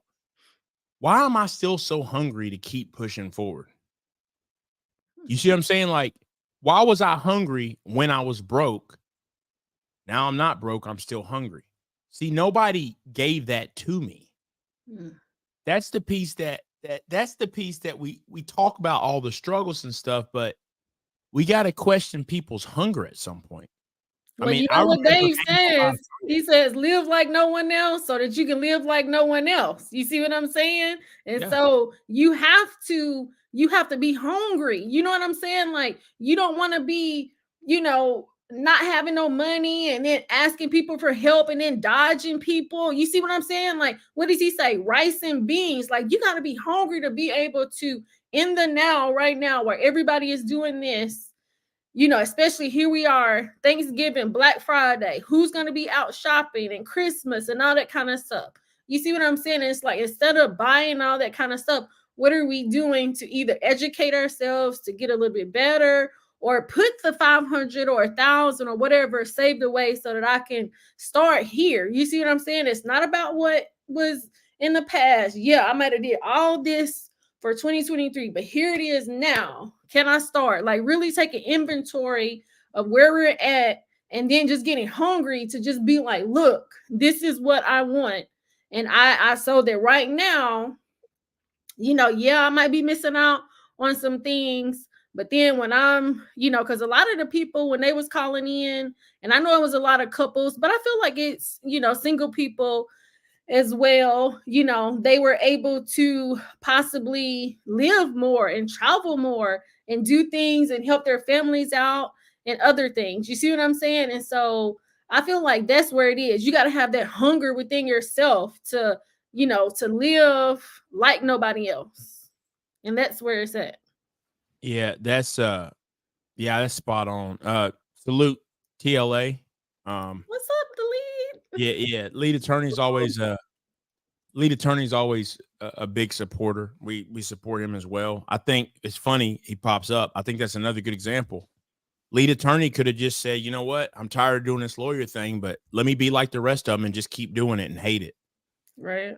But he chose another path. So at some point, those who push forward, there's something in them that does it. It doesn't just all come down to what some people know and some people don't. Some people are willing to do things other people won't.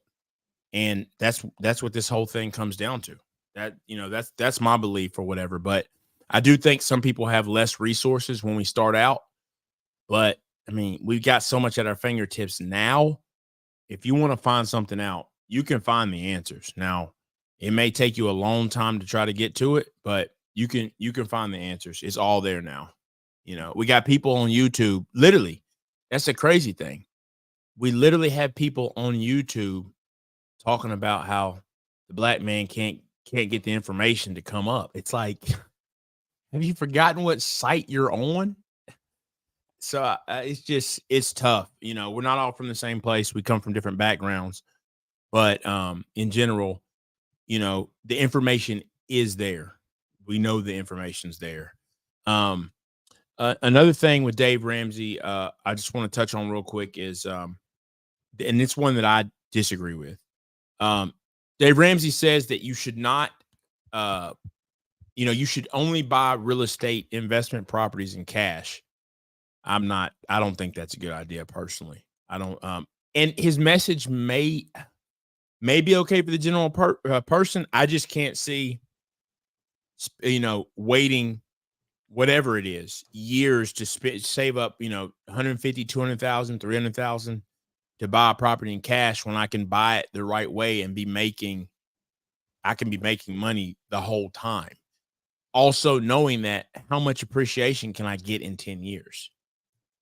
So, waiting that amount of time or whatever, 5 years to buy it, you're essentially asking to buy it at a higher price. I just don't agree with that. I treat it, when it comes to Dave Ramsey, I look at that personal life. But on the business side, I mean, to me, like, who's starting? I mean, how many people can really go out here and start a business and are really going out here starting a business debt free? It's just not, you don't need to. That's my opinion. It can't hurt if you want to do that, but I think there's some obstacles in the way, and I just call it like that. I don't agree with them when it comes to buying real estate and investment properties. That's not the course that I've taken with the properties I bought and stuff. So, thoughts on that? I totally agree. Because I think you got to know that even though Dave had a hard time, Dave had some things that was different and unique from other people. One, he had a background in real estate. Two, when he had those mortgages that was called due, Dave didn't have 30-year, 15-year mortgages. He had, I think it was 30-day or 90-day mortgages. I can't really remember. So he was in a unique situation that most people not in. So we got to always think about the background.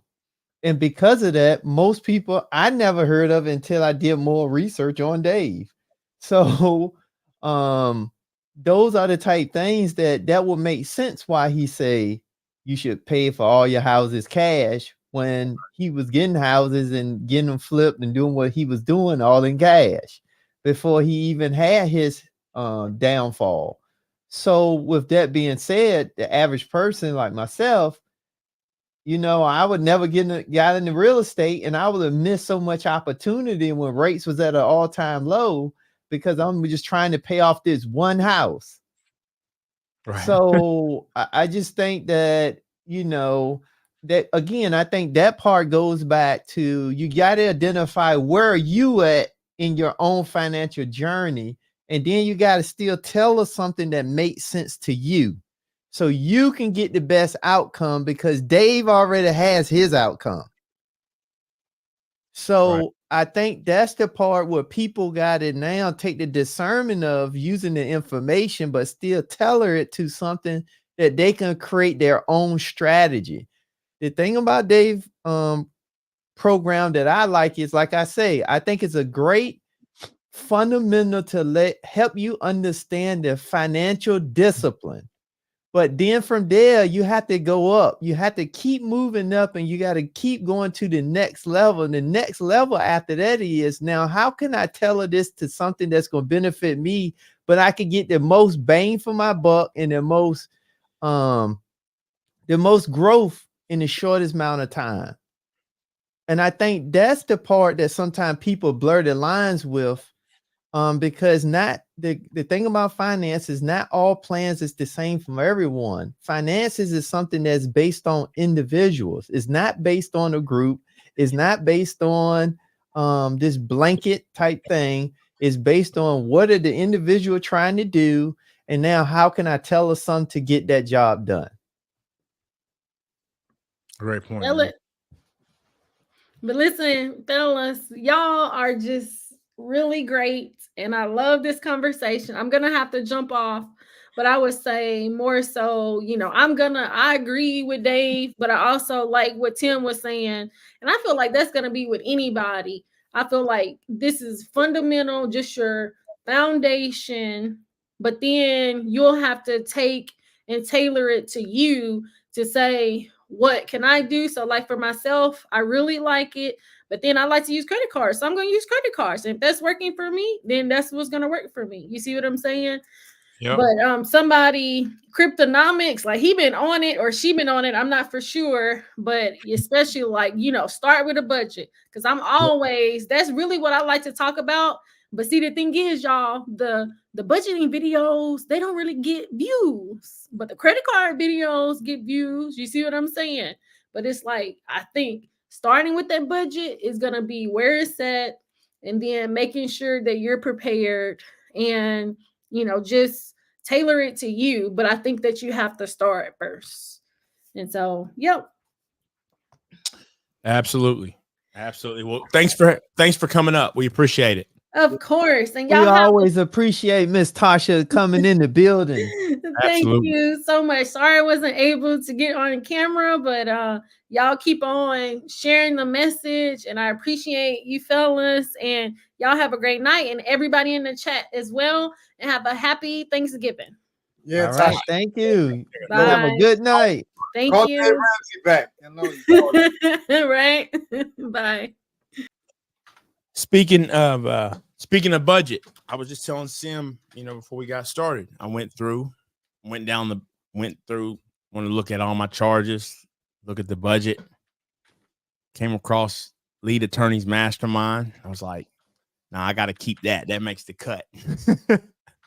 I went down through all of them. Was like, this will make the cut. I had a couple who didn't. Just because it's something I just don't use. I had some streaming apps I just simply didn't use. I cut them.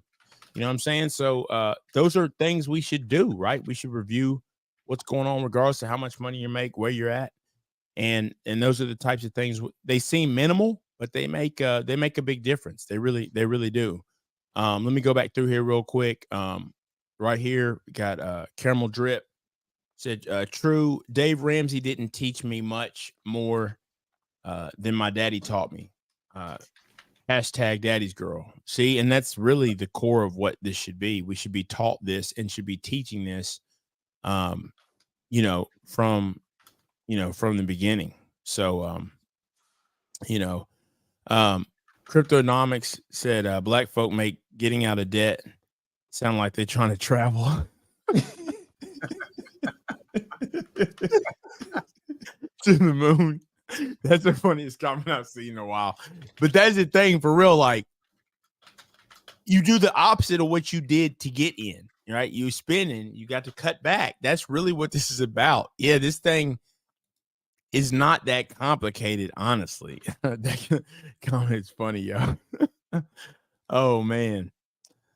But yeah, TLA says salute brothers and Major Change Group. Let me see what else we got. Check out Major Change Group's channel though. She has some really good information. She breaks yes, down make sure to check out our channel. Navy Federal credit cards and the different credit cards and how she uses them. And she even talks about her budgeting program and how she does her planner and everything like that. But people are drawn to the credit cards. It's best to know than sit up there and make a mistake and then you sitting up there trying to work to try to clean up some mess that you made way back in the day. What's Lead say? Lead said in college they were signing up for credit cards in exchange for T-shirts and slices of pizza. Yeah, boy, they do. Yeah, I always hear they used to do anything to get you signed up. And I don't even know if they even really do that anymore like that. It's like now people, it's become so they can't do that. They can't do that now. That's actually against the law. Yeah, I thought some laws around that had changed. Yeah, they would hook them. They were just hooking them in there real quick. I know Cryptonomics was saying Cryptonomics said bro, why can't I see one chatting? I told him he's in Tim's chat now. Right. And he's like, I'm the only one in there. So he was probably just chatting with him, but it's all on the screen and popping up though. So but yeah, let me see what else we got. Guys, you got here's let's see. Hold up one second. Let me go here real quick. We got pills, potions, poisons. Hey chat. Shout out Major Change Group. Definitely wanted to definitely a supporter as well. But no cap, Dave's system worked for me though. So see, we obviously have someone that it did work for. Shout out to Vaughn. Greetings, peace, joy, and grace and abundance. Shout out to Vaughn Bryant. Absolutely. MC recovery and replace. Tim, I'm using one of the tips to closing out one of my credit card accounts. That's what's up. Absolutely. So I thought this was a good conversation to have because I do see a lot of I do see a lot of people that we won't say it's animosity, but I do see a lot of people that do disagree with what Dave has to say. But I think a lot of them, they don't really have no money. That's the thing. Is like, if you disagree with them, but you're not like, if you disagree with what Dave says, you need to have it figured out. That's what I'm saying. You don't need to go hindering the progress of other people.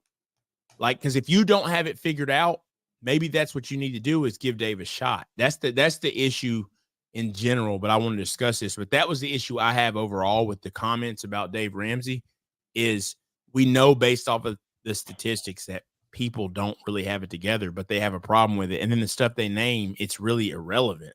It's like, we're talking about adding 500 to the emergency fund. It's like, dude, only 45,000 people, only 45,000 or 45% of people have $1,000 anyway. And we're talking about adding 500.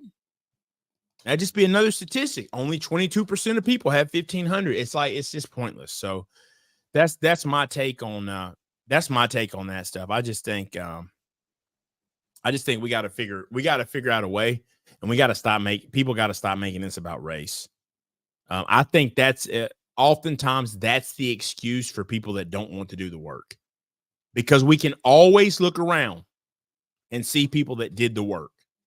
And that's the thing. Like, no matter what class no matter what class you sat in, right? Somebody was like, the teacher, or nah, man. But when you look around, how many people graduated? It's excuses. I mean, and sometimes, it's the real deal, but I think some people find a way to make it happen. And we see that. You look back at Steve Harvey's story, and I'm just saying these because there's people, they're people that we all know. Look back at Tyler Perry's story. I mean, we're talking about people who sleeping in their car. Some people just find a way to make it. And we have enough evidence that people have come from all walks of life, all different colors to somehow make it. If you're saying you can't, I don't know what to tell you. But Dave Ramsey's he's not the reason you're not doing good financially. I do know that for a fact. Guys, you guys got anything else? Do you guys have anything else to add? To add to the conversation about just Dave Ramsey, the baby steps. I'll ask you this. In general, do you guys think Dave Ramsey's message is a good message that needs to continue on, or would society just be better without it? I mean, I think I know the answer, but I'll go with you first, Sam. Yeah, I think that Dave Ramsey's message should definitely continue to go on. You have to understand what disciplinary methods that you need to adopt in order for you to, you have to crawl before you walk and walk before you run. He helps you with getting your feet from underneath you. And I don't think that there's anyone out there. I mean, there are plenty of people, even in the fire community, who could help you establish the basis for understanding how to put yourself in position to retire early. A lot of the people in the fire community started out with Dave Ramsey. And so he has a common sense method of adopting financial concepts. And you also just have to understand that he still gives away a lot of information for free. But at the end of the day, he's in business to make money. So he is going to direct people towards products that benefit him, products that have an opportunity to create like a whole ecosystem for him. But we can't be upset about that. We just have to figure out a way to eat the meat and then spit out the bones, and then figure out a way for us to find someone who could speak better to our narrative in the way that we want to hear it. But his way is a good place to start, in my opinion. Absolutely. What do you think, Tim? I absolutely think Dave baby steps should stay around. I think it's a great starting point. I think it's going to teach people the understanding of financial discipline. And I also still think that, like I stated, that most people shouldn't have credit cards. I do believe that he is right on that. The numbers and statistics support that. And I just think that when it comes to that, just a small tweak, just add a few things to update a few things, and I think we'll be good to go. Absolutely. I do want to make sure to shout out JT Coinrain with the $2 super chat. Definitely appreciate that. It's a great discussion, gentlemen. So we definitely appreciate that. Do you guys have any? And I'll give you guys my thoughts. But you guys have anything else that you'd like to add or cover? That goes along with the stream tonight. Yeah. I expressed my smoke with Dave and him hating on us remote workers, but Dave, you gotta stop playing hating, man. I mean, I know you want the people to come to your building and all, but come on, man. We like sitting at home. We don't have to get in no traffic, worry about bad drivers, whether or not we like our coworkers. We're just chilling at home, man. Stop playing hating on us and focus on your facility. I know you want to keep your event center filled up and everything. Just do it without dragging us through the mud, Dave. Come on, man. Anything else for you, Tim, at all? Dave, we got another bone to pick, but we're not going to cover it today. Good deal. Good deal. So what I got is, look, I don't, and by the way, as far as remote work, I have done it for some time. Over the long run, I have no problem with it. I think it's absolutely fine. I need to get out and be around people.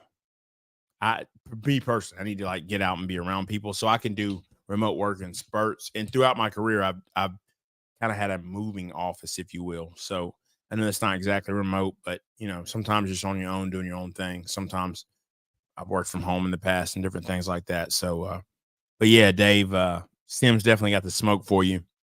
What I just like to round it off with, first of all, we definitely appreciate each and every one of you all for the support. We always enjoy just having these conversations about, finance. I think what's important is we all come from different places.